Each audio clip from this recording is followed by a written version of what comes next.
Oh,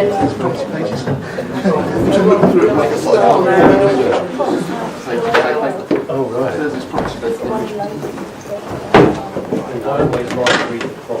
Evening, everyone. Welcome to the choir on that side. Thank you. Yes, hello everyone. Welcome to the latest round of Cambridge Hustings. We're well into double figures by now. This one, hosted by Price Out, is specifically about housing. My name is John Bale. I do the politics for the Cambridge News.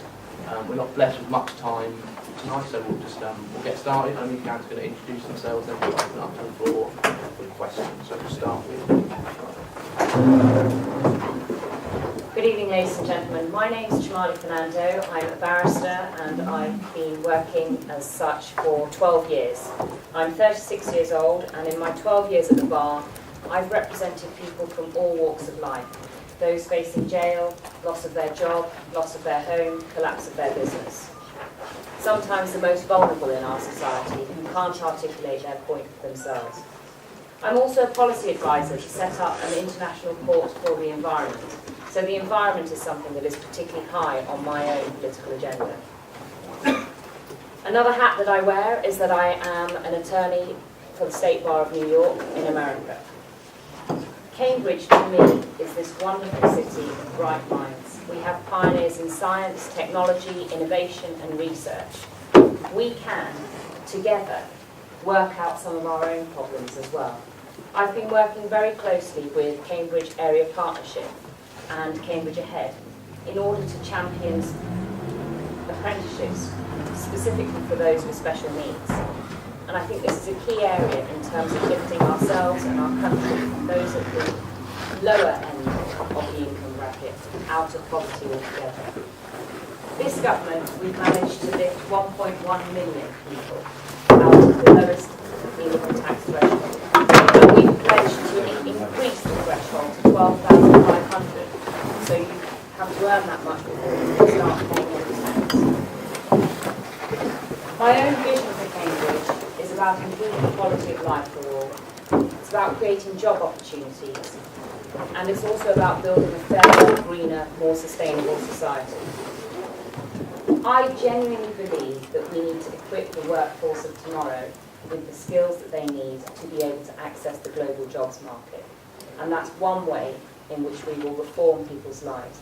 For me, my education is what transformed my life and gave me the opportunity to reach out to jobs abroad, to reach out to a high level of work within my own profession.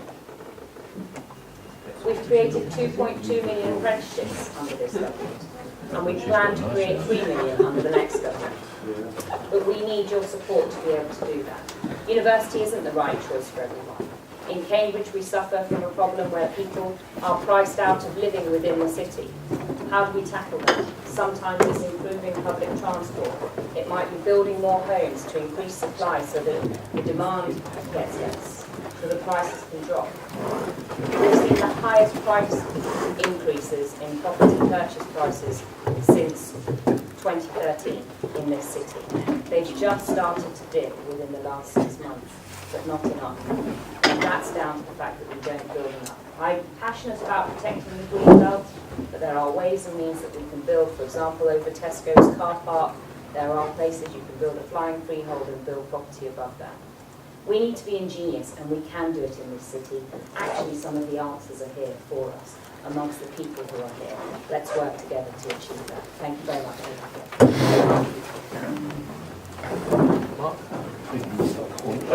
Thank you, and thanks to Price Out for organising the hustings, and apologies for being here. Apologies in particular from Rupert Reed, the Cambridge Green candidate, who has a work commitment, and our Market Ward candidate Oscar was going to be here, but in the end I'm third best. But in my favour, I did work for a time for a housing association, in fact a housing co-op on Argyle Street, which some of you might know.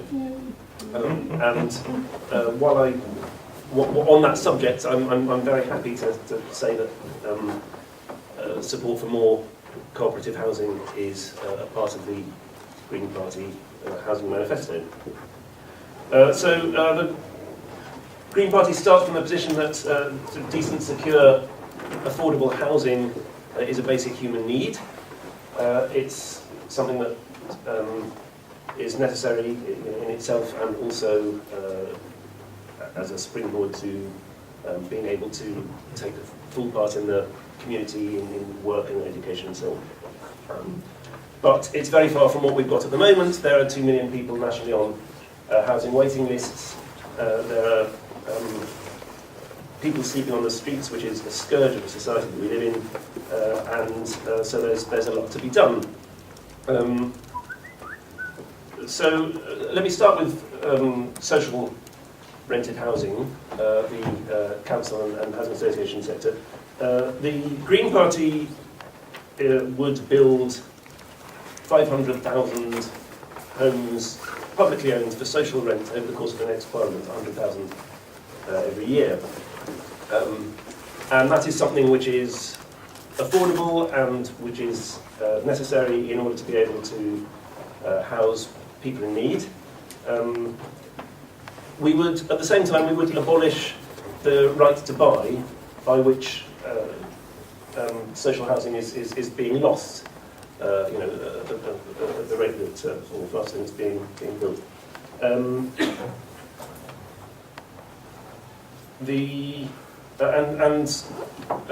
We would restore the duty on councils to house homeless people, which currently they don't have except for people in priority need.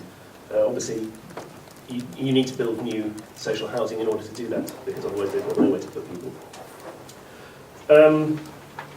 Building isn't just about building any old houses anywhere. They need to be sustainable. They need to be on brownfield sites, of which there are plenty, and I can talk about that. They need to be, the built environment needs to be such that they promote communities that have the right kind of housing.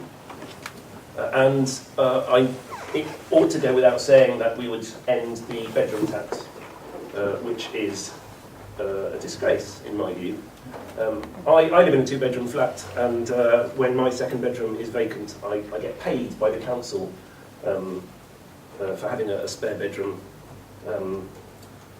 because I have a single occupancy discount on my council tax. On the other hand, some of the poorest and most vulnerable people in society are taxed for having a spare bedroom. It's an obvious case of taking from the poor and giving to the rich. Let me talk a bit about private rented housing.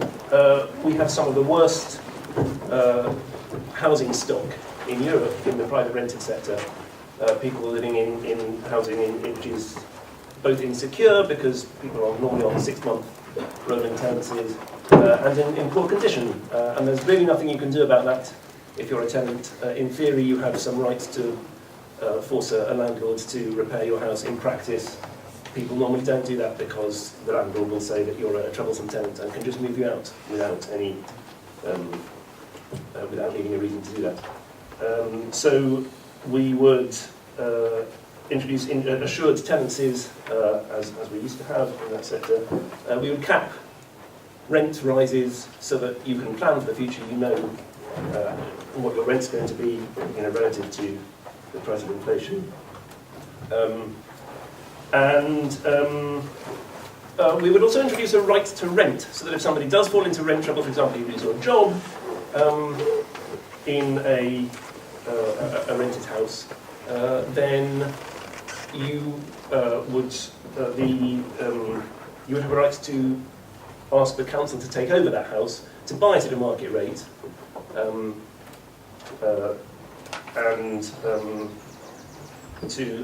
pay the rent. I'm sorry, that's if you're paying a mortgage, that's not in the rented sector. So to buy it off you at a market rate, and to keep you on as a tenant, at a social tenant, if you qualify for that, of course.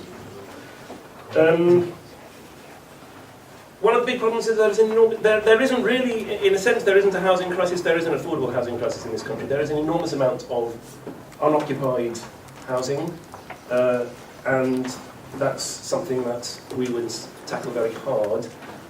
Somewhere like Cambridge, the problem of unoccupied housing could be tackled with things like, there are empty dwelling management orders, but they're almost never used. Councils have the right, in certain circumstances, to take over an empty dwelling and run it, rent it out for social rent. But that needs to be strengthened, and there needs to be encouragement to use it. Mark Ross, make final point. Yeah, absolutely.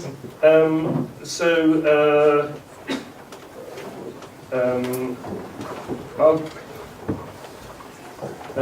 just say that we'd also, the various interventions that we'd like to make to fix the totally broken housing market. Part of the reason that housing prices, for example, have gone so absurdly high is not simply demand, it's also because of the enormous ballooning in credit that's available. And I can talk about ways that we can fix that as well. Yeah, thank you very much.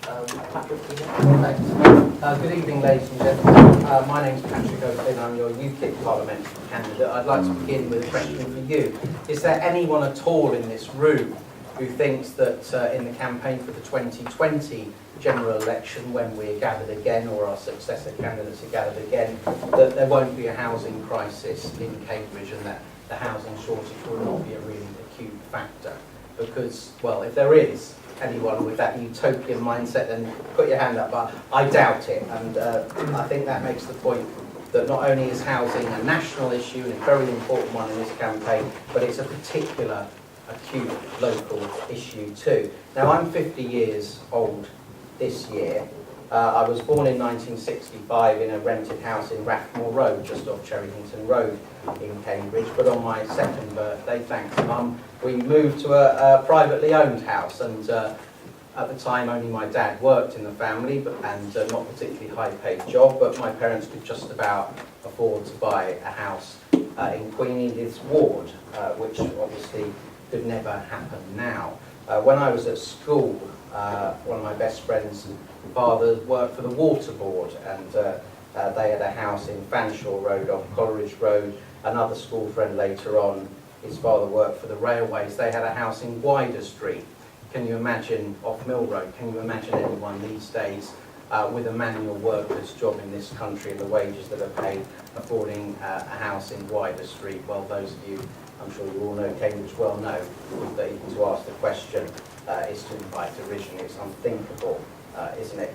Now, England is the most densely populated major country in Europe. Yeah, Belgium is. Major country. But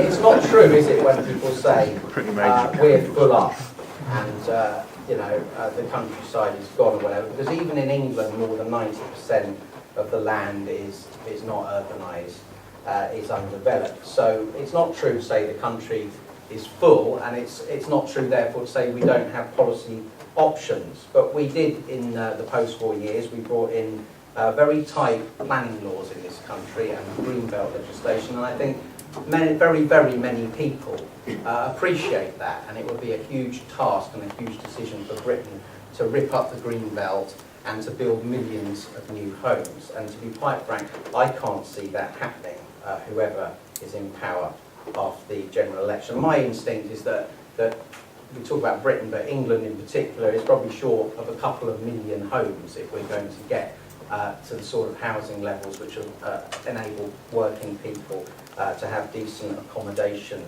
once again. And the multiples of earnings are absolutely enormous for people to buy their properties, and the social housing stock has been eroded over the years. I don't personally blame right to buy per se, because the right to buy on its own neither changes the number of people in the country nor the number of housing units in the country. It's the failure to replace the social housing stock because of the receipts going to central government in Whitehall rather than back into local government with a duty to replace.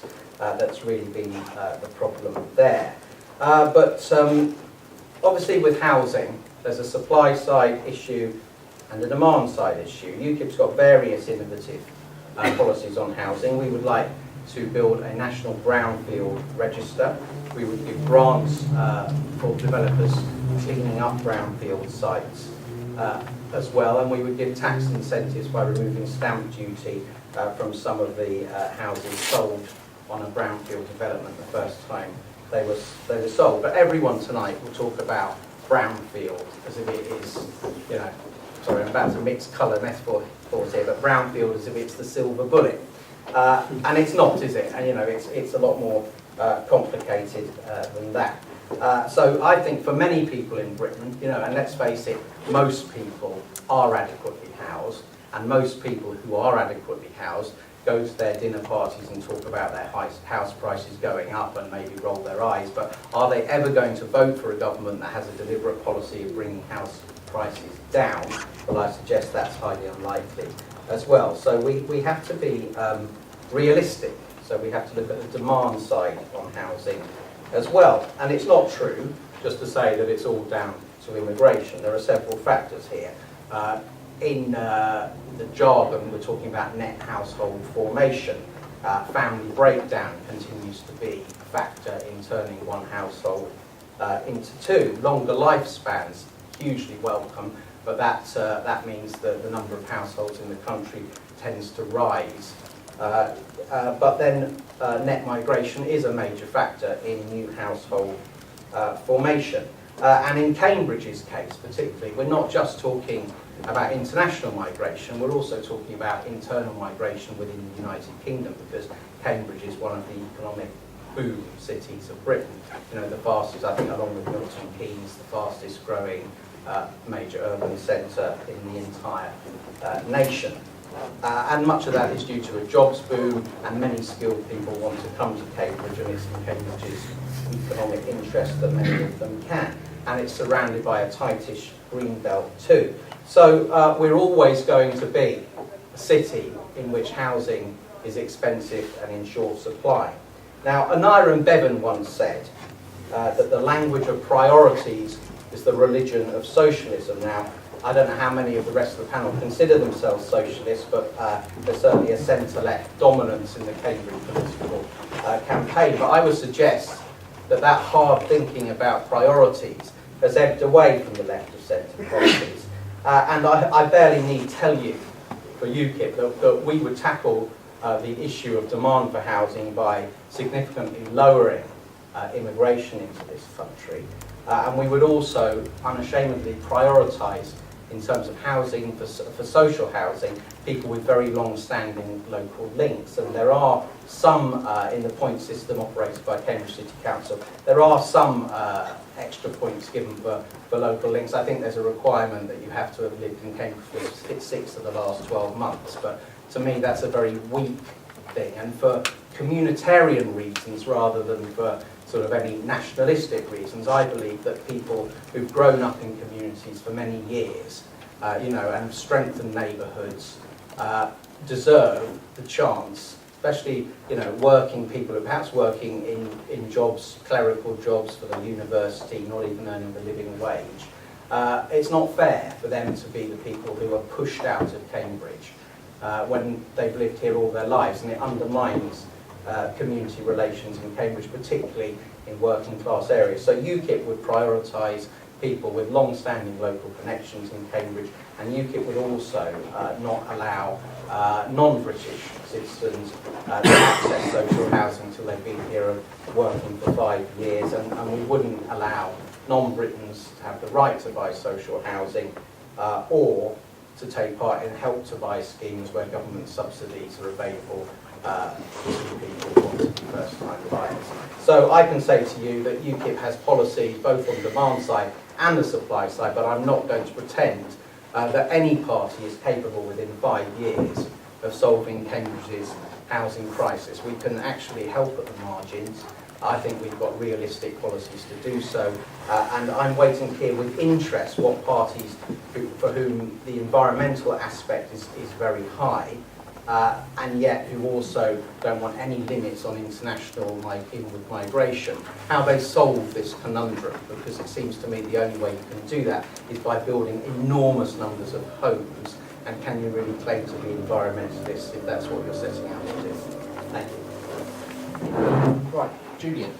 Thank you, John, and it's great to see so many of you here and so many familiar faces. And this is, of course, one of the key issues here in Cambridge. We were asked at a previous hustings to do housing in 60 seconds.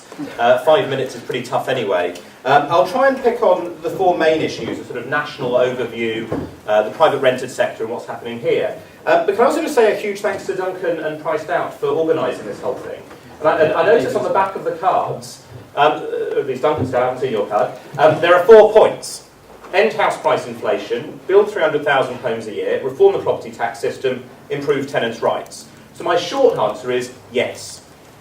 But to go on to the rest of those issues, if you look nationally, we do need to get about 225,000 homes a year just to keep pace with household growth. So population growth, people living longer, and household breakdown. I do agree with that bit of what Patrick was saying. If you only build that many, then house prices will basically continue to go up because we won't be keeping pace. Anybody who's offering you less means we'll continue to overheat.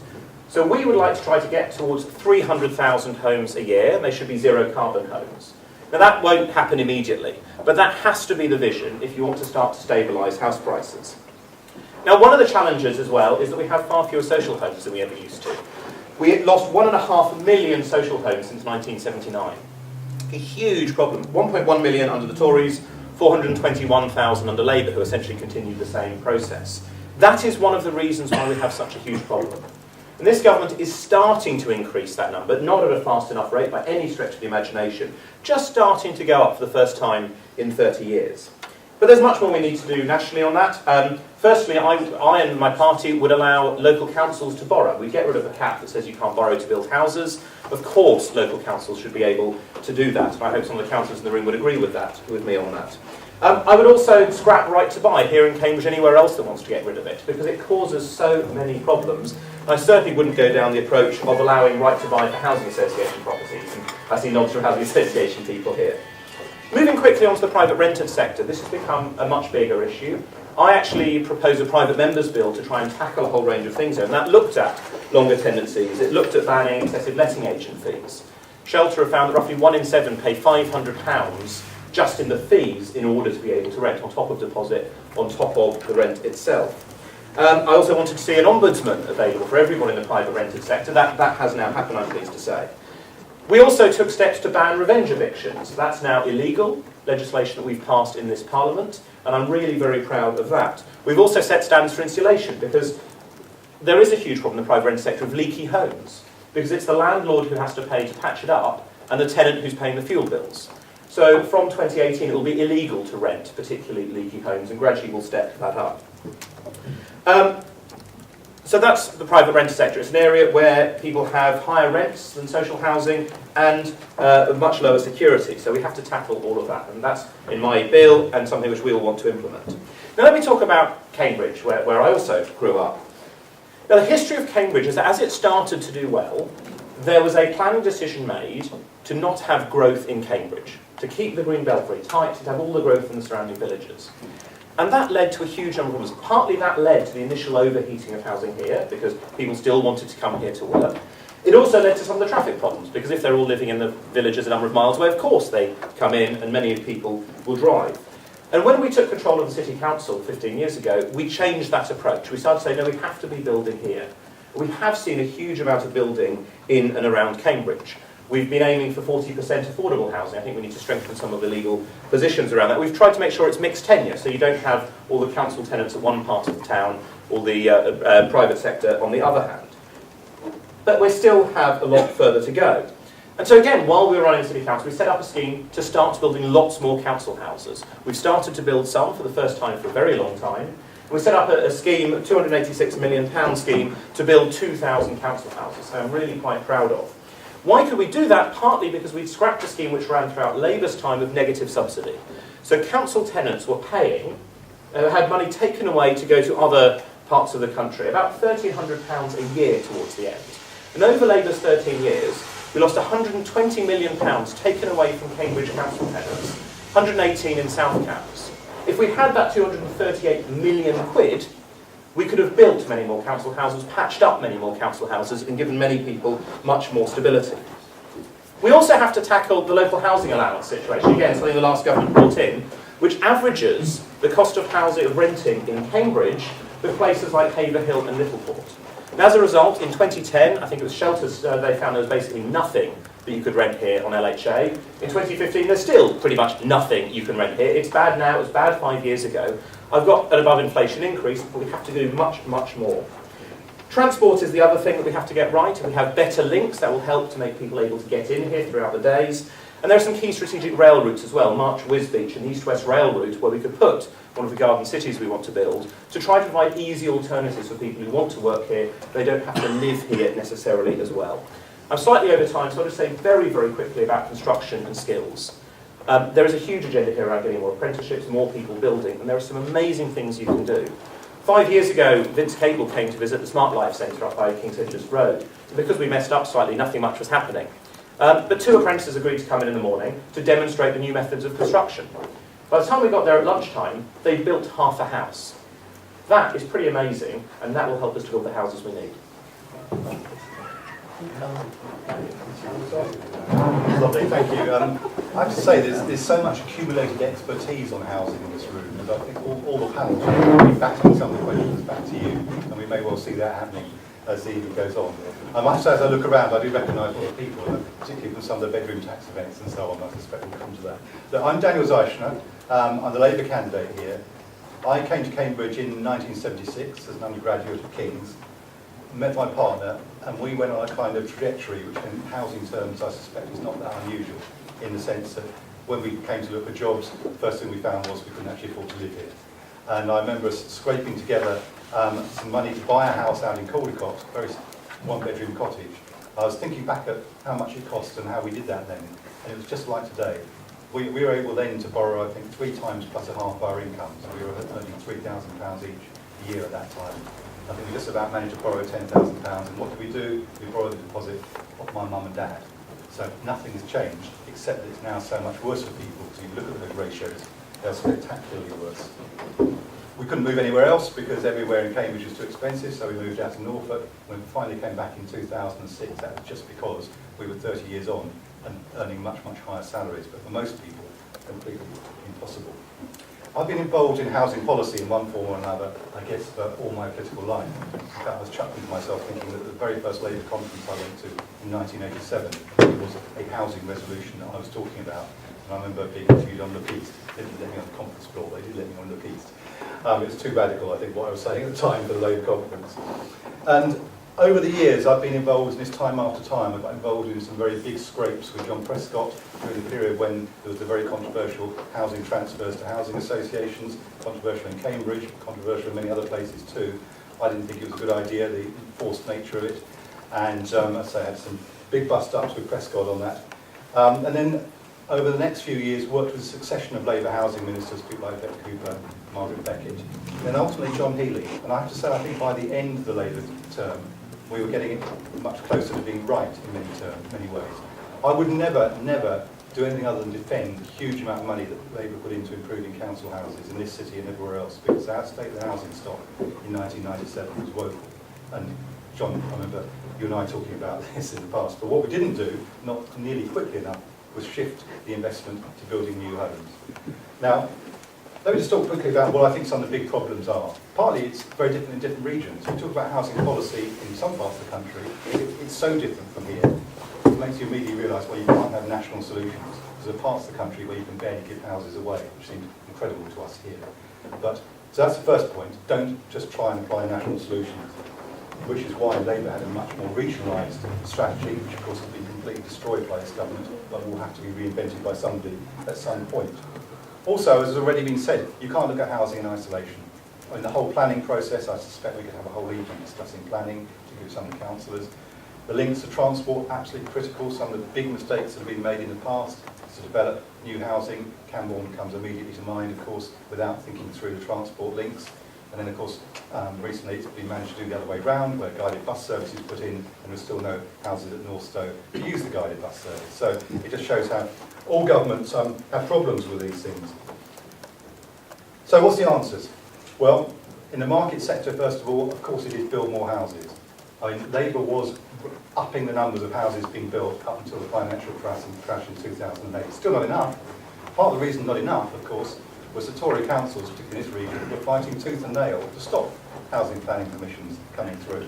And we should remember that that's where a lot of this problem started, actually.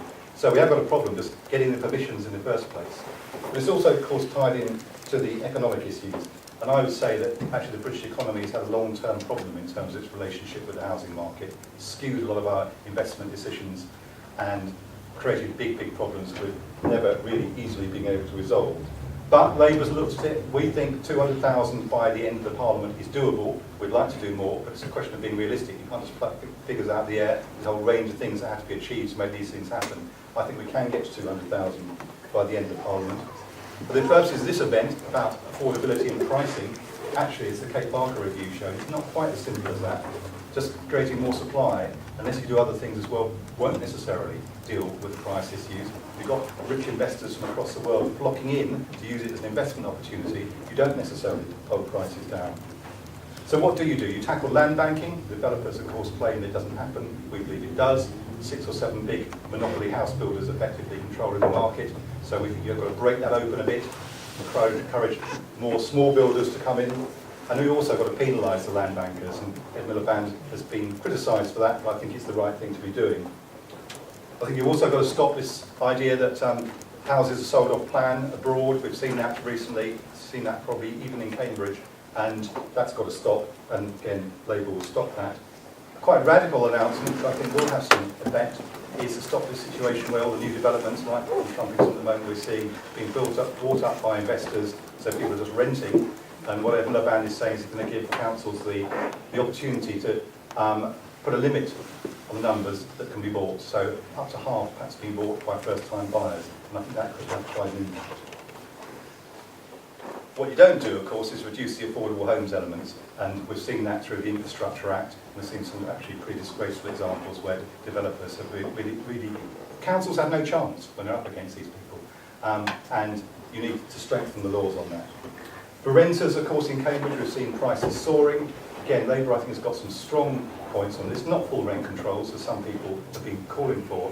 But again, Ed Miliband came to Cambridge to announce the policies. Longer tenancies for people, 3-year tenancies, so you don't have that constant rise in prices every 6 months, which so many people face, and controls on letting fees. And last but not least, more council homes. Absolutely essential. And alongside that, an absolute day-one commitment to abolish the bedroom tax. And then finally, what you don't do is repeat mistakes of the past. I cannot believe the Conservatives are suggesting selling off housing association homes. We saw what happened before. We know across Cambridge and every city in the country there are former council houses now being rented out and costing us a huge amount in housing benefit.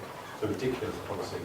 I can't believe they're serious about it, although there's part of me which wonders whether they really are, and that's a nightmare ahead for people.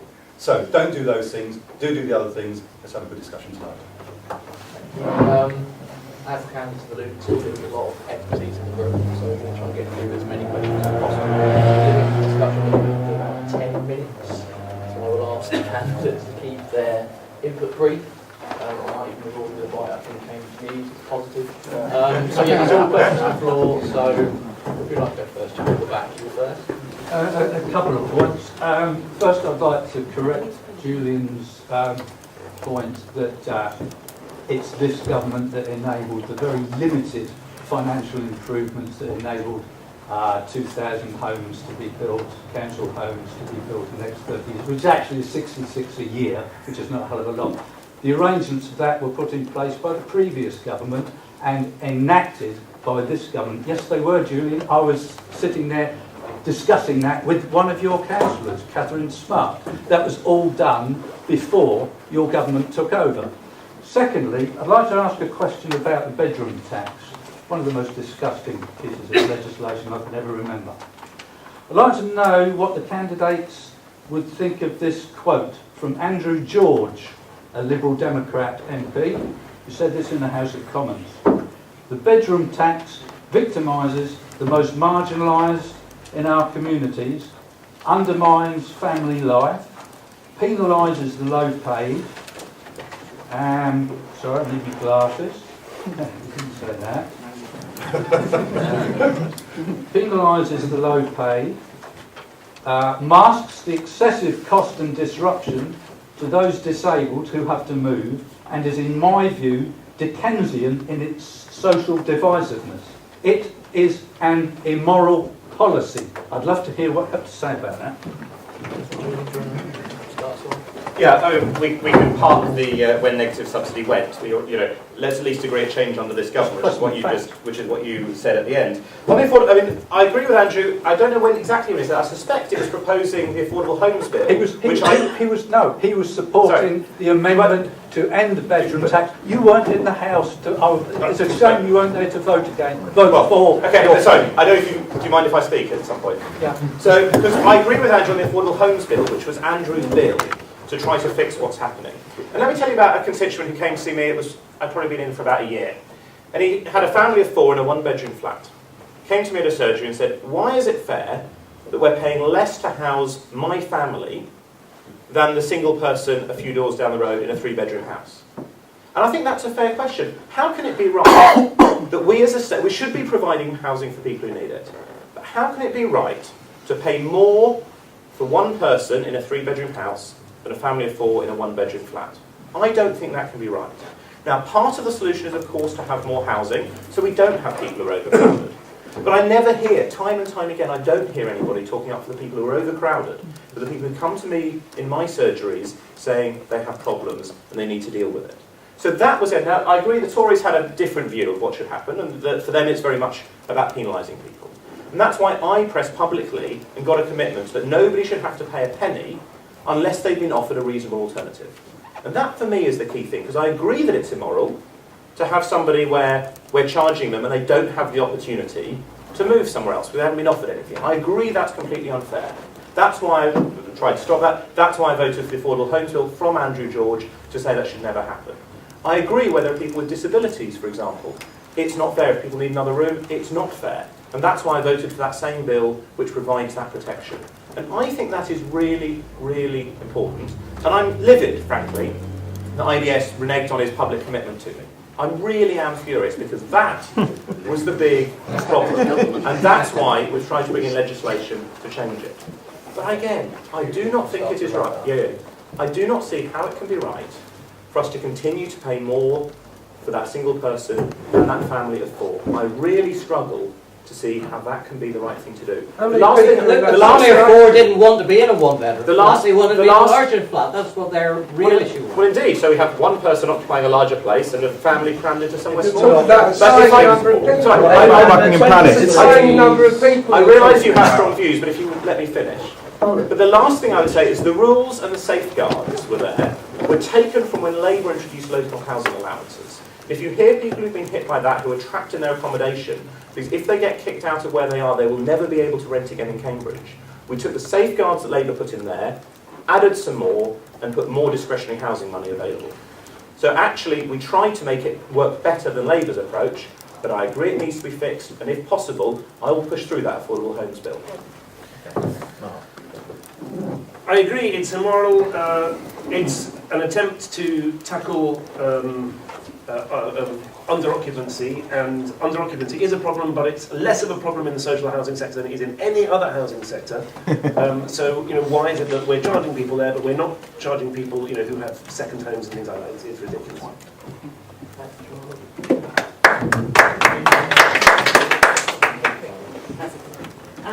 It's not about penalising people. That is what has happened. It is. That's what has happened. It's penalising my next door neighbour who came to me with tears in her eyes with her notification from the council about £12 a week she's going to lose, which she couldn't afford. This was a hard-working woman, but who needed benefit to pay for her rent. I can assure you. That's penalising, isn't it? I can assure you that the intention of the legislator Oh, the intention. was not to penalise people. It was actually. Well, they are. Can we let the candidates speak, please? It was actually to try and stop the problem of overcrowding in an environment where we had not built social homes for a long period of time. And that's not just the previous government, but also the government before, where there was a failure to build. Now, what we did was, when we came into government, we found a situation where Julian described some of the overcrowding problems. I'll give you a classic example of within a 2.2 mile radius, 2.2 mile distance in Barnet. you have homes where there are 3 people living in a 5 or 6 bedroom home, because those are the types of homes you have in Barnet. In Islington, just 2.2 miles away, you have families of 4 or 5 living in a 2-bedroom flat. So that's where there is a problem, and that's why the bedroom tax, not the bedroom tax, call it the spare room subsidy, was introduced. And it was to reform this problem when there wasn't any property. What we have pledged to do is build new homes, build new social housing homes, so that we don't have to keep moving people to and from different properties. On the specific issue of those who are disabled being moved to a new home, quite often you will find that the local authority is trying to move them to a new home that is not equipped with the ramps or whatever disability features were equipped in the previous home. Now that is also a scandal, and what we have done as a government is we put extra funding towards those local authorities where we saw that that challenge was not being dealt with properly. I have met people in Cambridge, a man who was on the scooter, I met him in the street and I told him, write back to the council and tell them, no, I'm not moving to a new home because I need these facilities in my home. It costs us more to move him to a new home and equip that new home. That was never the intention of the legislature. Right, can I just suggest, by the way, that in answering these questions, we don't just go in set order from one to the other, but we vary the answers first. Well, first of all, Julian gave us a very emotional answer, but the question, what did you do in the war against the bedroom tax? I think the honest answer is I abstained. Voted for it. Which is a question. Now, I'm sometimes accused of being the leader of something called Red UKIP, believe it or not. So, I probably don't take the view on that issue that you might expect. I'm delighted in our manifesto there's a pledge to abolish the bedroom tax, and indeed £500 million a year costed and set aside to do that. I'm afraid I don't agree with Shamali that it was well intentioned. I suspect the motives of the Chancellor of the Exchequer, George Osborne, who, as with his Labour predecessor Gordon Brown, is obsessed with dividing lines. And I think he wanted to divide people he saw as hard-working owner-occupiers against people perhaps who were on benefits and were judged to have a bigger social housing property than they needed. But there was no detail done.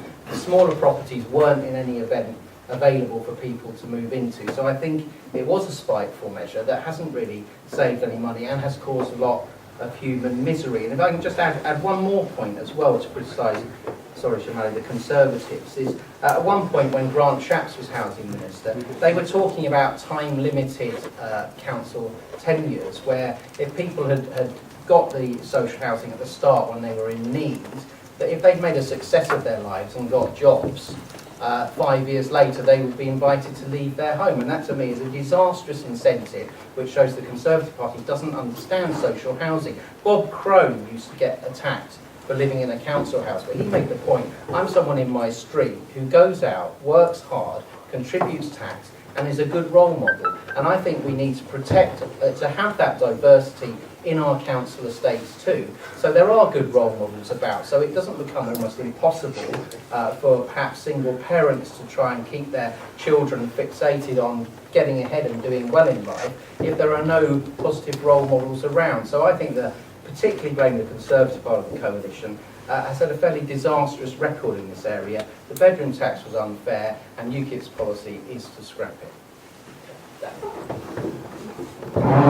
Well, I hate to say I agree with you, Patrick, but I agree with virtually every word. I have to say, my anger is reserved, I'm afraid, for these two, because this was a shameful piece of legislation. Absolutely disgusting. And what's more is, you talk about evidence-based policy making. There was no evidence this is ever going to work. In fact, people have looked at it and said, what evidence did you go on? There wasn't any. What it was based on was absolutely a loathing of a section of the population. And what it was also based on was no understanding about people's homes. There's a completely different thing in council homes and private sector renting. When private sector renting is changing now, which is why we're having to look at it differently. But for a long time, it was quite short term. Council homes are people's homes for lives, and they're their homes. This is not something where people can just be moved around like pieces on a chessboard because it fits better somewhere else. And you didn't listen at all. People were telling you exactly what was going to happen. And what I particularly criticise you for, Julie, is that there was a movement, a strong, powerful movement across this country that was on the verge of stopping it. And what it needed was a few people to actually be on the right side at the right time, not abstaining here, abstaining there, having a fancy voting record so you can come back and defend yourself now. It needed some people to stand up and be on the right side, and you were on the wrong side. On the wrong side, just like you were in exactly the same place on the health and social care bill. So that's why I'm angry and furious about this. But I'm more angry because of what I've seen it's done to people in this city and the position it's put our city council in. So I'm almost I'm furious about this. And I'm absolutely certain that it'll be scrapped by Labour on day one. That's what I'm going to do. I noticed you didn't say a word about overcrowding there, Daniel. And that's the problem. I'm talking about what you've done, Julian. I'd like to ask Daniel, you mentioned 200,000 by the end of the next parliament. Was that a year? And what proportion would be government-funded social housing? And then I'd like to ask all the panel, is there an ideal size for Cambridge? Big question. Right, 200,000 by the end of Parliament, because we know this is a tap, either switched on or not. That's not Cambridge. No, I'm talking about 200,000 over to Cambridge. 200,000 across the country. And part of the problem with all of this is that politicians tend to pluck figures. I mean, it's actually about what is actually achievable. And we think we can get to that. There's a whole range of things that have to be done to achieve that, as I was alluding to earlier. It's partly about the planning system. It's partly about making sure that the investors have confidence that the whole thing's going to work, so that things are put in places where they think they can actually sell them. And it's partly about, as I said, making sure that developers who've got planning permission do actually develop them. So that's why we've got a package of things together. And social? Right, coming on to that. Now, the affordable housing element. I think social. Social housing. Let's forget affordable. So, well, it's a meaningless term. Well, it's not totally meaningless, but the social housing element, I mean, it's interesting because Julian again has used some figures in previous Hustings events. You will know, many of the people in the room will know, that both the previous Conservative government and the Labour government use housing associations, much more than council. This is partly about borrowing limits and all the rest of it. The theory is, I have to say, I was never very keen on this myself. I'm trying to explain how it's done. So I think there's something like 365,000 housing association homes built during the Labour period. We've now changed, we've moved on. We now want council housing to be built. And I speak to my colleagues in the room when they will tell you that we've got a huge asset base in Cambridge to borrow against. There's absolutely no reason, but a lot of this is about the Treasury rules and actually changing the Treasury's attitude to these things. So I can't pledge that that's what Labour will do now. It's certainly what I will be pushing for, and we'll perhaps talk about the city deal later, because it's partly the same kind of thing, really. For Cambridge, let's move on to that one in terms of size. We know it's going to have to grow, and I think for Cambridge's prosperity in the future, we want it to grow, but we've got to get the balance right. The green belt obviously is a complex issue, and there are going to be bits that are probably going to have to be looked at again. But I think overall we're going to want to maintain it, because what we don't want to do is lose the things that make Cambridge attractive in the future. So how big? Bigger, certainly, but not too big that it becomes unrecognisably Cambridge. Julian? Yeah, I mean, just to pick up on that thing, the problem with 200,000 is it simply isn't enough to keep pace with the number of households that are needed, which is why, Vice are absolutely right to say it has to be more like 300,000. That has to be the goal. If you set your sights low, even if you manage it, you won't make enough difference. And I think there are things in our manifesto. In our manifesto is a commitment to abolish that cap, because I can't see any reason why local councils shouldn't be able to borrow against the HRA. It makes a huge amount of sense, and particularly somewhere like Cambridge, it would make a huge difference. We would start then to get more council houses as well as more housing association. In terms of the really question about an ideal size for Cambridge, it's quite a tricky one, obviously. I read an article in, I think it was The Economist, which suggested Cambridge should grow to about 2 million people. I think that would completely destroy Cambridge, and I've yet to meet anybody other than a couple of economists who think it would be a good idea. Cambridge works partly because of its size and its scale, that people know each other, that people do interact with each other, people can see each other. If you look at the tech companies, they work because of that human scale interaction. It's why the green spaces are so important, the interacting networks. So we have to grow Cambridge, but not by too much. And that's partly why I was touching in my earlier comments, in a slightly rushed way, about how we can make a bigger difference. So if we could reopen that March Wisbech railway line, that suddenly means there are people in Wisbech who can come and work here in Cambridge, and that will relieve some of the pressure. If we can get East-West Rail, we're making more progress than we have done since Beeching on that, with an Addenbrooke station, and in Garden City, let's say 15 minutes along to the west. Suddenly you have somewhere where there is housing, good quality housing, and a really fast transport. Imagine if it was 15 minutes to Addenbrooke's, 20 minutes to the central station, 25 minutes up to the Science Park station.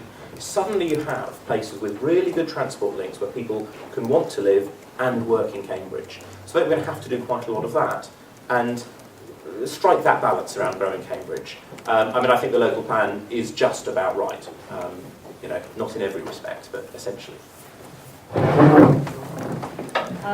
In terms of is there an ideal size for Cambridge, we've been told that Cambridge is going to grow within the next 5 to 10 years. We're looking at doubling our population. My personal view is we have no choice but to embrace growth in Cambridge. When I was selected here as the candidate, Cambridge News ran an article to say that there were 2,000 people who were waiting for 1 and 2 bedroom social housing. That figure has not changed since August 2014. Why is that? You can't build unless you have money, that's one problem, and actually you can't set an arbitrary figure on how many houses you are actually going to build because the demand continues to change and continues to evolve.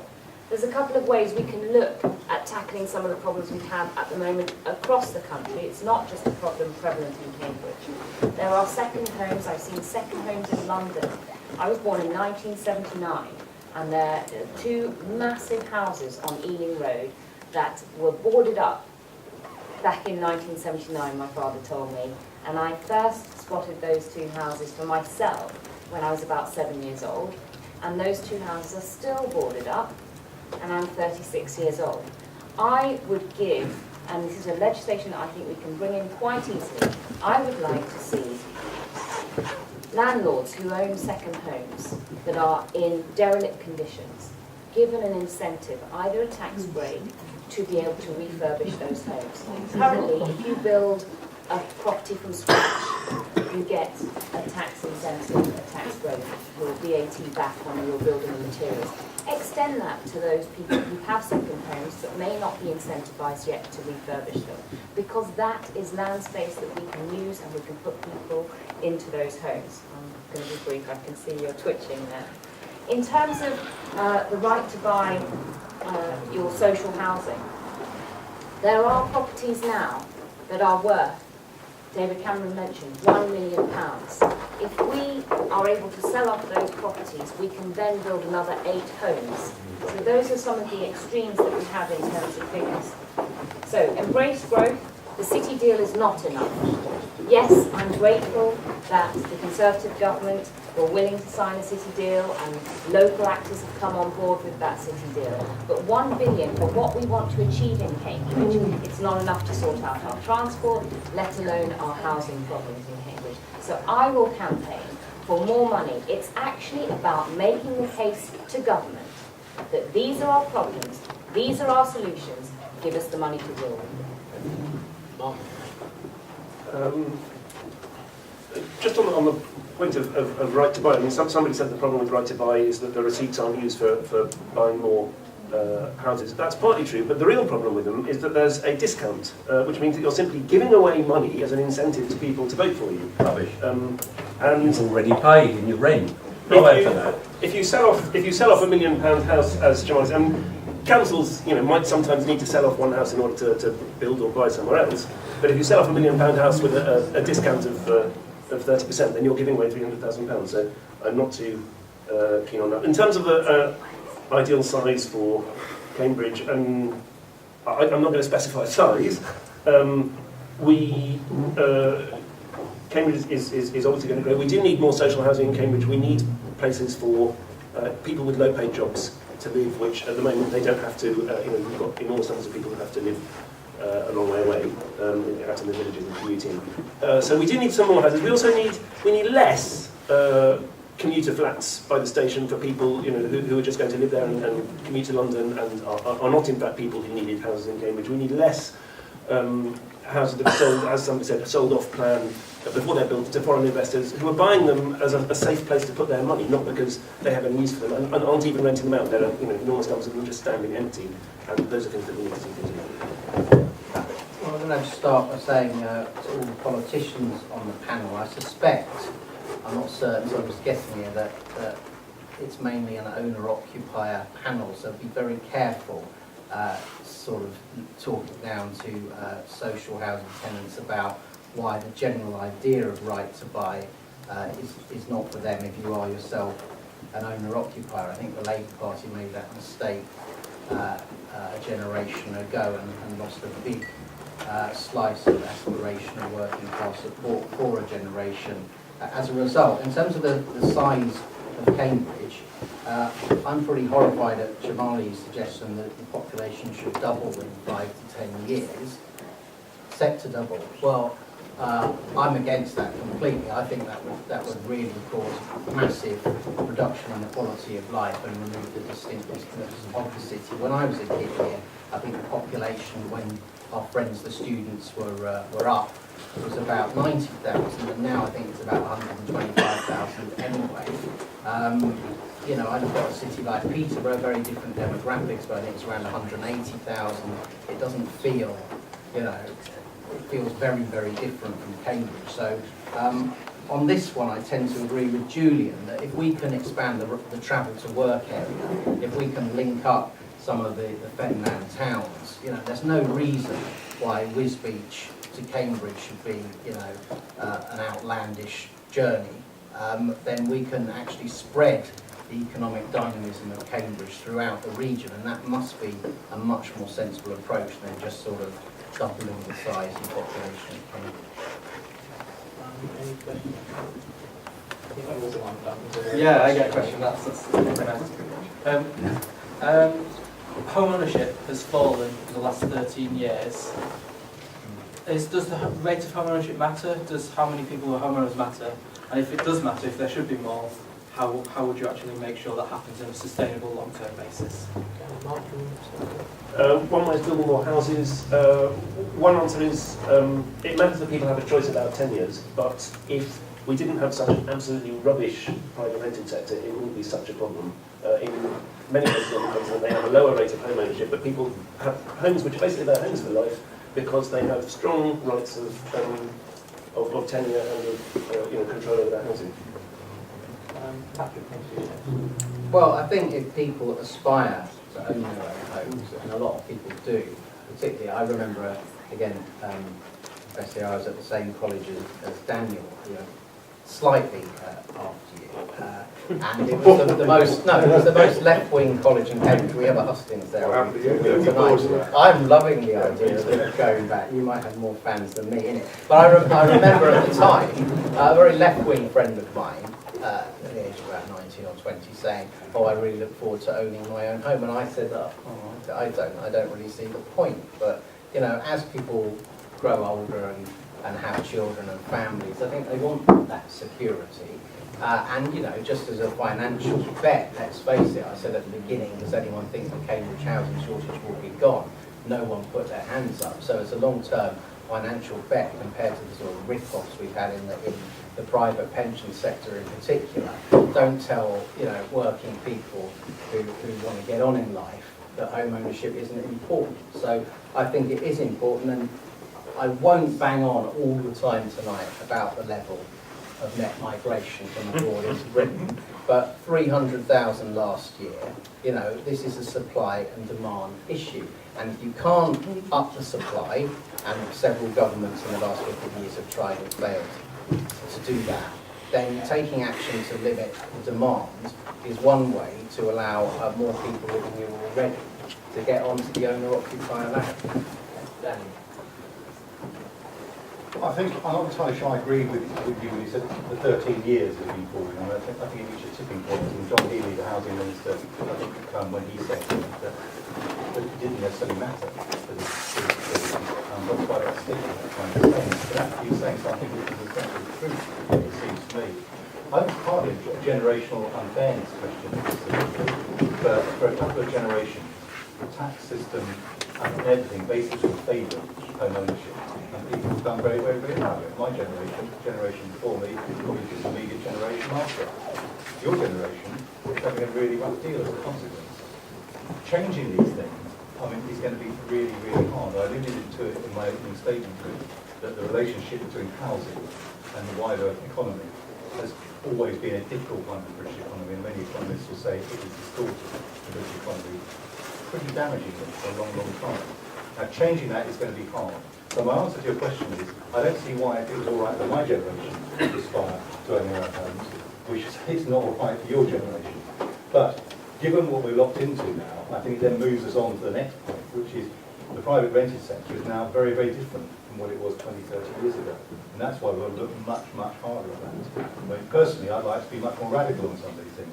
But unlike some of the other candidates, I'm actually here representing my party tonight, and I can tell you what the Labour Party is going to do over the next 5 years. And I think that's the thing that really matters, because a party of government, what you need as a candidate is going to tell you what's actually going to happen, not some sort of hypothetical wish list of their own.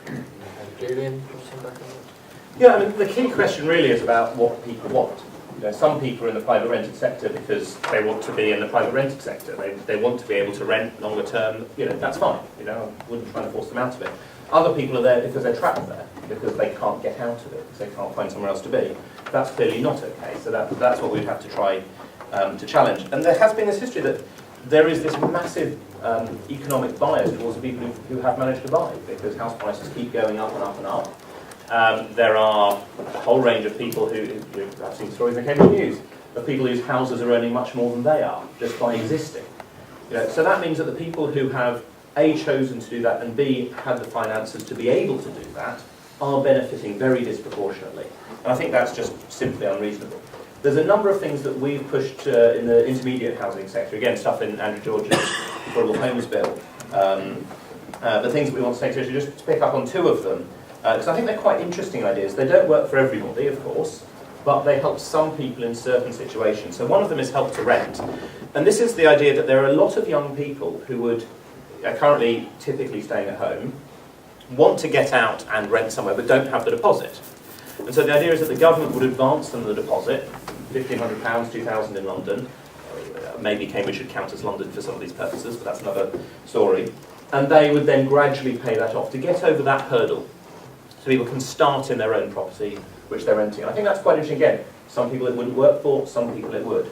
The other one's rent to buy. So this would be government, in one form or another, would build homes, and people would pay rent for them, and that would then gradually turn into a mortgage. That's very different from right to buy, because they're built specifically for this purpose. It would sit alongside council housing and other social housing. So there's a range of things there that we can do to try to make it easier and suit the people as they want to. There's a range of other things that I'm going to look at. Well done. So your question was about home ownership and whether it's something that we should be striving for everyone in this country. If we look at some of the European models, places like Belgium and Italy, you have to have a larger deposit before you can even look at going to talk to a mortgage company about getting a mortgage to buy a home. And that does lead actually to greater stability, and people, the disadvantage is people are much older when they go to buy a home.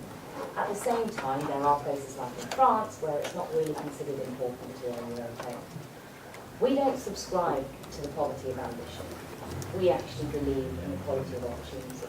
So if you want to own your own home, I think it's a great aspirational feat if you can achieve it.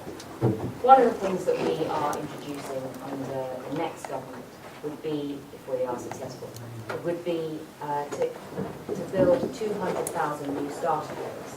That gives those under the age of 40 who would be first-time buyers the opportunity to buy a starter home at 20% below market value, so that they can finally get on the property ladder. Under this government, we've introduced the Help to Buy scheme and the shared ownership scheme to get people on the property ladder. And there are lots of things that we can do, but ultimately, driving down prices of properties and making it easier for people to buy properties relies on the ability to build and increasing the supply. Yeah, Tom McCobb, I'm Secretary of the Trades Council in Cambridge, for a long-running campaign, hold up what we're currently pushing for at the moment, rent controls and council house building. The only thing that's going to solve the crisis in our opinion.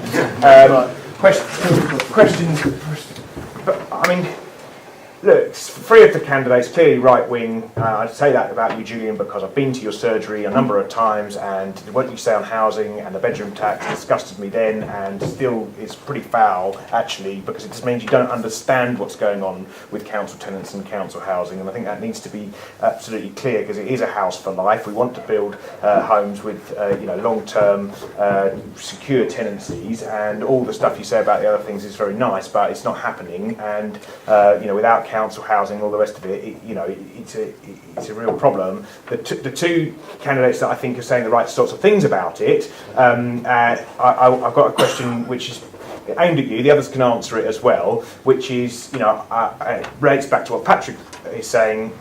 Is it going to happen in the next 5 years? I don't think it is with any of you. I think but it can happen, and it's going to happen with a mass campaign and people who are prepared to break the law, because the law is absolutely criminal. It lets people like your chairman, Patrick, earn £700 million a year from housing benefit. And I want to ask the question, which is, which ones of you will back people who will break the law in order to squat, in order to councillors who will build council housing and borrow against their council without actually without the changes going through? They should be able to build council housing, and will you back them if they break the law to do so?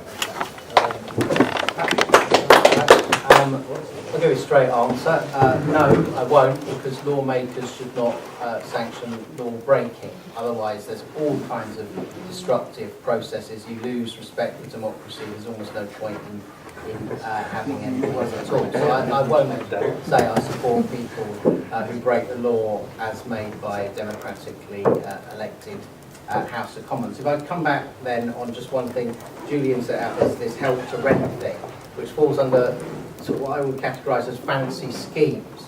The thing about fancy schemes in housing, if you're not changing the number of people or the number of housing units, then all you're doing is leaving the same number of people disappointed, but just changing the identity of the disappointed people. So in my view, it's a lot of activity, and a politician can feel really morally superior, great, we're putting in a lot of work, but there's just as many disappointed people. You've just changed their identity. So the fundamentals are about demand and supply.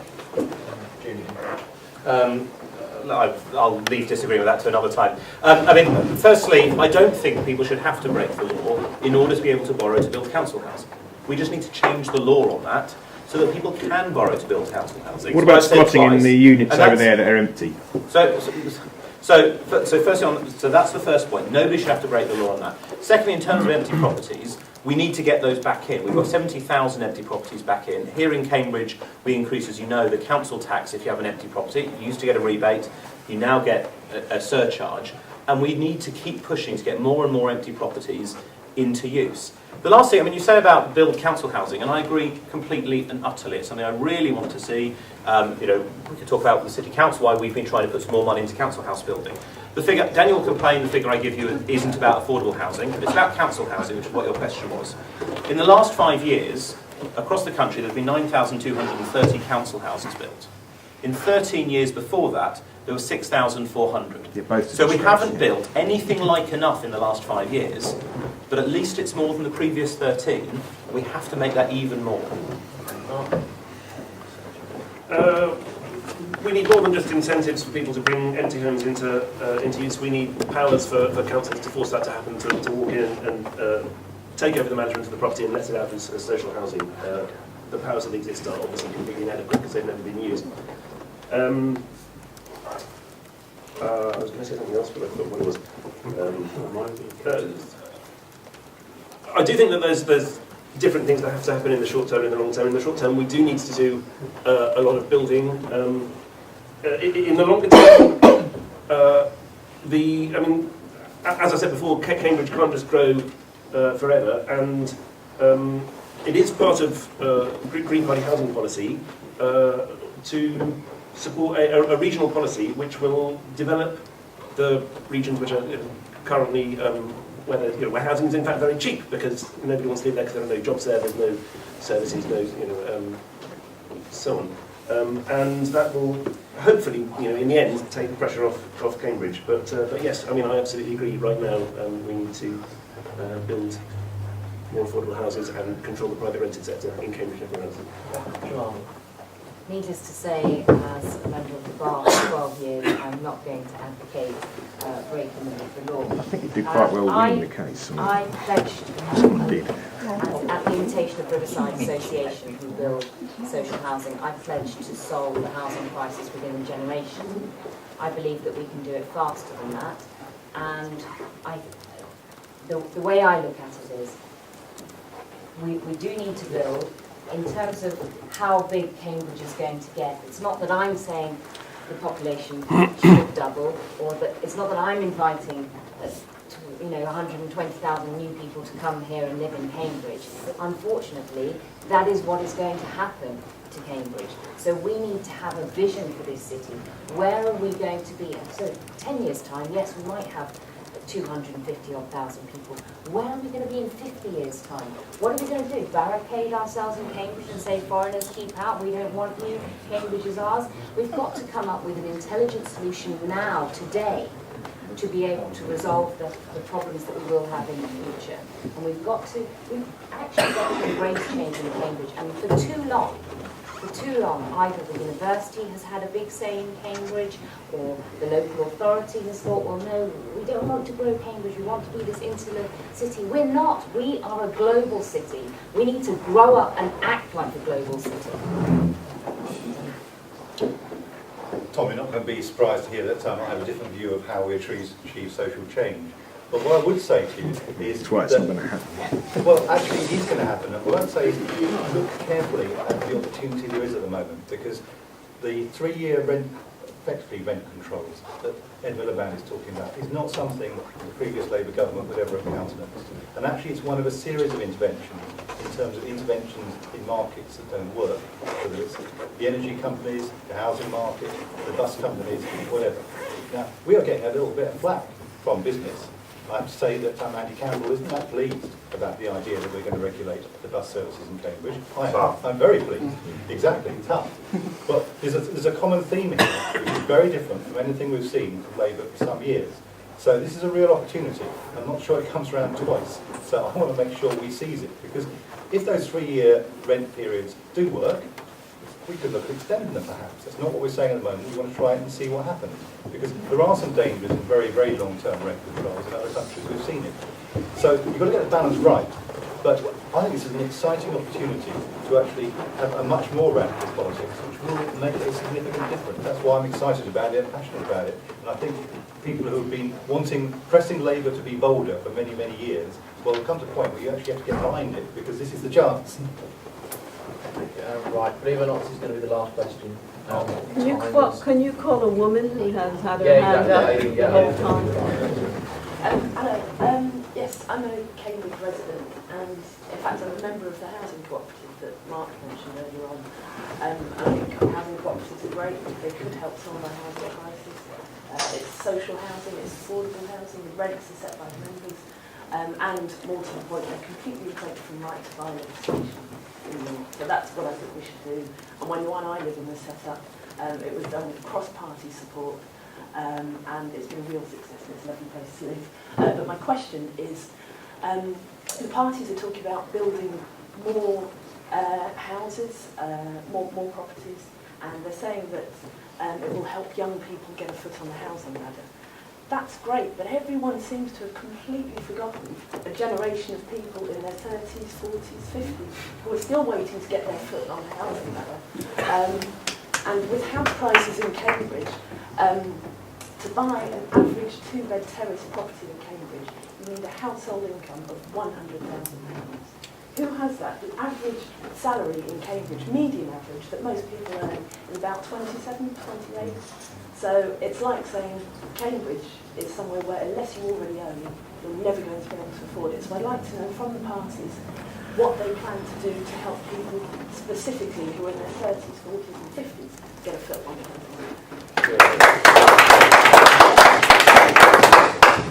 So when I was referring to young people getting a foot on the property ladder, actually that policy is aimed at anyone under 40, the new starter homes, and I What about maybe rightly or wrongly, maybe rightly or wrongly fall into that category of considering myself young, still at 36.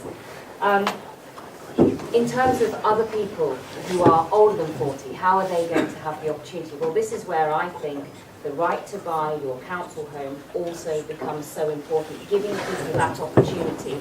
And it did fail under the previous government. It failed because of the failure to build.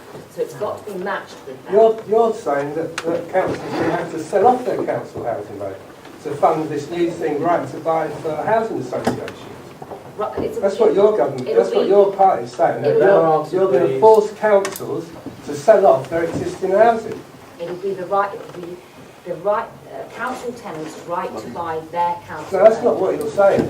Yeah, that's what it is. No, it's not. It's the right to buy for a housing association that is being funded. It's going to be funded by you forcing councils to sell off their housing stock. But the ideal scenario is for the person who's living in that house, if they wish to. Yeah, that's not what you're saying, though. What you're saying is that there's going to be no council housing left at all. There's no point in calling short time, right, Daniel? Well, she's talking rubbish.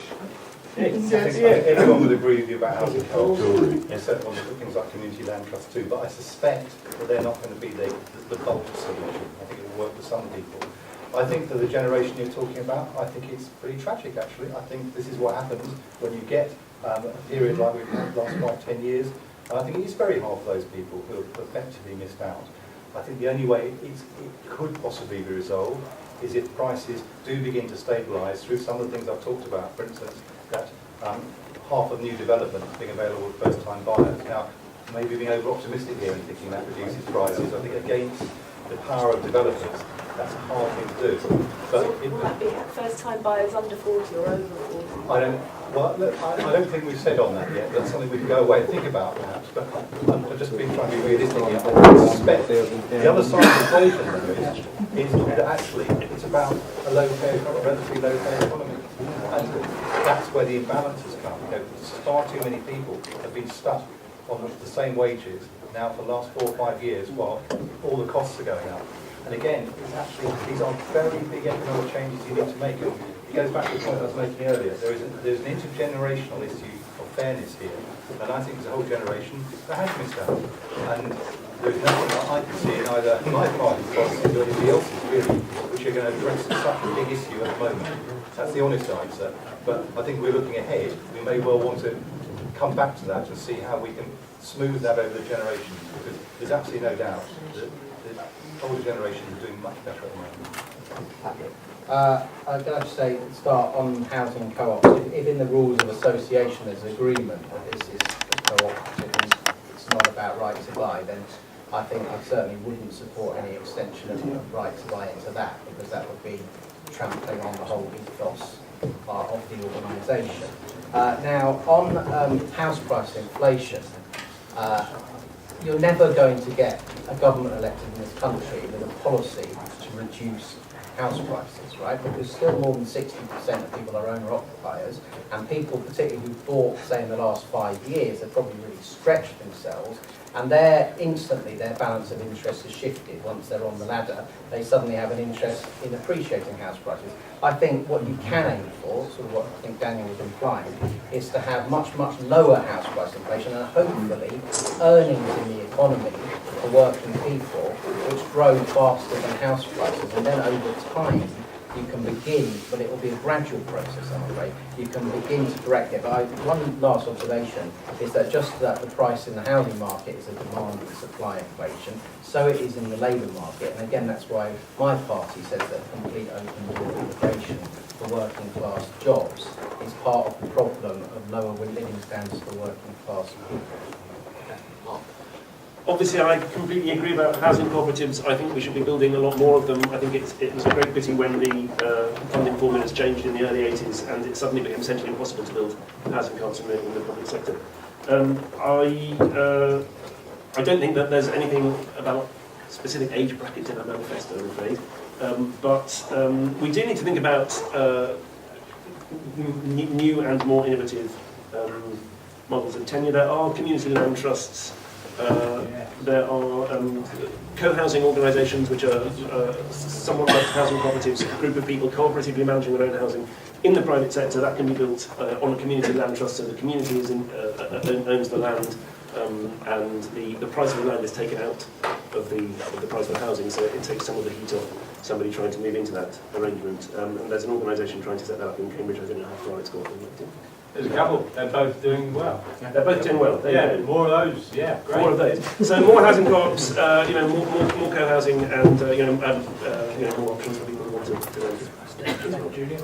Yeah, I mean, I agree with co-housing and the co-ops. They can be brilliant for people who want to be there, and I know various people who live in the co-op. I think there's the opportunity now to maybe extend onto the depot site, and I've spoken to a few people there. That would be a nice way to sort of organically grow the co-op. I don't quite know how big it can get before it becomes, impossible to do. But I think that would be something quite interesting to look at. The issue about house price inflation is quite interesting because in some ways the value of a house doesn't matter that much unless you actually sell it. That's the time when it matters. And actually people who are planning to trade up to a more expensive house, if house prices come down, then the gap also comes down. If all house prices halve, the amount extra you have to pay to get a bigger place also comes down. So it really is only at two times where people want to get it to go up, particularly. One is if you're planning to downsize.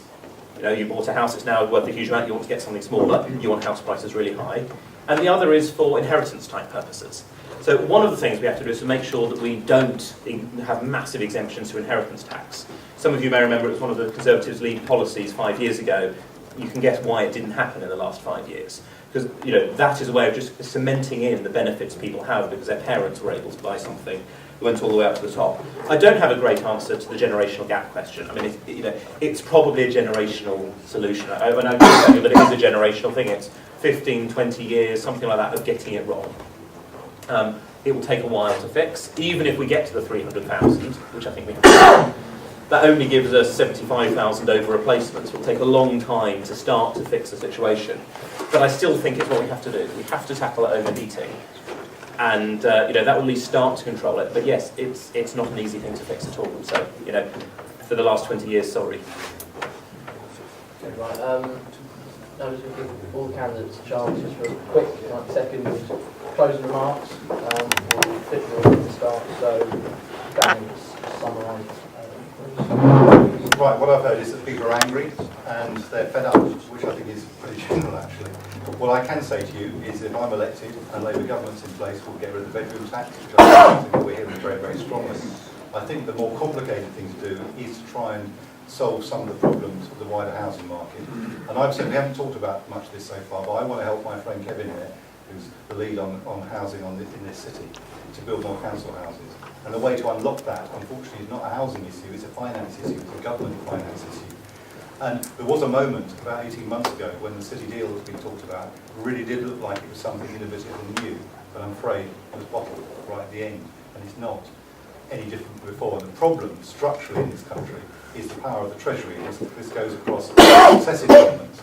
And unless we can unlock that, and I'll be working endlessly to try and do this, because I think this is the key, because particularly in a place like Cambridge where we've got such assets to borrow against, it will be the way to do it, because we can do it. And if we can make that step change in the way the Treasury sees these rules, then we can begin to tackle the housing crisis. That'll solve some of the housing problems for people that are looking to rent in the social sector. But the market sector, we're going to have to intervene and be tougher on the market. So I think Labour's got a package which can get us quite a long way there. I think we've got to be a bit more ambitious yet. I spent most of the last 30 years urging this, and there are people in this room who have been doing the same. But what I'll say to you, my pledge to you, is I'll be working alongside you to get us to that place. But I think if we don't do it, I think the future of Cambridge is actually a bit mixed. Because if we can't sort out the housing problems, Cambridge is going to look too expensive and too difficult for people to come here. And if fewer people are coming here, it'll atrophy. So for our businesses, our universities, we've got to solve this alongside the transport problems. So big issues, but big challenges, and that's what we're here for. We've talked about a whole range of things. I think this key thing nationally about 300,000 homes, that has to be where we get to. That's the only way we'll tackle that generational problem. And they have to be zero carbon things. One of the problems with the idea of these starter homes is the way they're made cheaper, so they're getting rid of all the environmental measures. Actually, that makes it far more expensive to run, and that is a huge problem, particularly for people getting their first homes. So we have to build those, the garden cities, the transport links. We have to get much more social housing, much more council housing. And we would lift that cap so that places like Cambridge can borrow to build housing. That is really important. We'd also provide more freedom for housing associations so they can get on with what they want to do and get more people housed. We also have to fix the private rented sector. And I have to say, what Daniel says, Labour's policy is, sounds very, very much like the bill I proposed. So I don't think it'll be too hard to agree on that and make progress on it. There's lots of things that we haven't talked about, even in this hour-and-a-half session on housing. We haven't talked about local housing allowances, really, and the huge problems that causes for people who need housing support, who need financial support in the private rented sector. It is driving people out of Cambridge. We have to change that. We haven't talked about HMOs at all, how needed they are to provide housing for people, how to get the right balance of regulations for them. We haven't talked really about overcrowding, which is a huge problem that we still have, people living in unreasonable conditions here. And we haven't touched on the fourth of the points made on the back of this card, which is property taxation, land value taxation, things like that. Where I do agree with Daniel, actually, there's quite a lot we agree on, but where I particularly agree is if we don't get this right, this generational problem that we've got wrong for 20 years, then the future of Cambridge is not looking that good. We already saw a ward at Brookfield having to close because it was not possible to find nurses who were prepared to work there, because they couldn't afford to live in central Cambridge and they couldn't get transport from out of Cambridge. Now, we've managed to fix that with some complex manoeuvres, essentially, to be able to find key worker housing for them. But if we get this wrong, then Cambridge will become a place where you can only live if you are incredibly rich or you're fortunate enough to be able to get a council house. And that cannot be how we want Cambridge to be.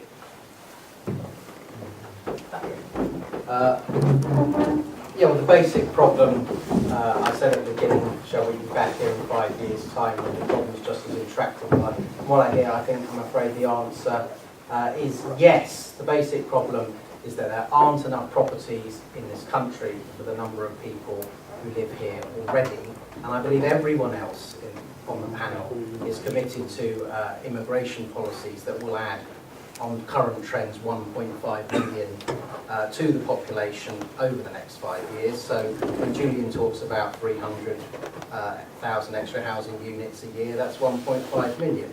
You know, that's not going to work, is it? So what I would say to the panellists who aren't prepared to sharply reduce immigration, you really need to confront the planning system. You need to say and make much firmer commitments that you believe that it can't be right to have a society where there aren't enough homes for people in the country, because your home is one of the prime things in your quality of life. If you aren't adequately housed, people say that quality of life in Britain is zoomed up in whole loads of ways, technology, health outcomes, it has, but in housing it really hasn't. So I urge you all to be honest and say, well, because of this number of people issue, we need to completely rip up the planning restrictions, because you really do. And one last thing, which I reckon everyone on the panel will agree on, that hasn't come up, is the disgusting immorality of this new trend, for the first time outside prime central London, of buy to leave, where we're opening up our new housing units, often to very wealthy people from overseas, just as another investment to add to their portfolio in a country with a restricted housing policy and not enough homes for the British people. I would hope that whatever the disposition is of the House of Commons after May the 7th, May the 8th, that something is done really drastic about that, because it just cannot be right. No. Property developers build houses because they make a profit doing it. The public sector can also build houses and still make a profit, even though social rents are, of course, lower. The government borrowing rates at the moment are less than 1%. People are almost falling over themselves to lend money to the government. So there is no excuse for not building more houses. It gives people places to live, and rather than a cost, it's something that's a benefit. A lot of people I talk to, I think, I've said as much as I can say about housing. Another minute isn't going to help. But a lot of people I find broadly agree with Green Party policies, and they say, well, yes, I agree with you, but I can't vote for you because I've got to vote for Labour to keep the Lib Dems out, or I've got to vote Lib Dem to keep the Labour Party out. But maybe next time, it'll look like a more plausible vote. I mean, my answer is, if people who believe in it don't vote for it, then it's never going to look like a plausible vote. If you believe in the policies of a sustainable and fair future, if you believe in Green Party policies, then vote for them and let people know.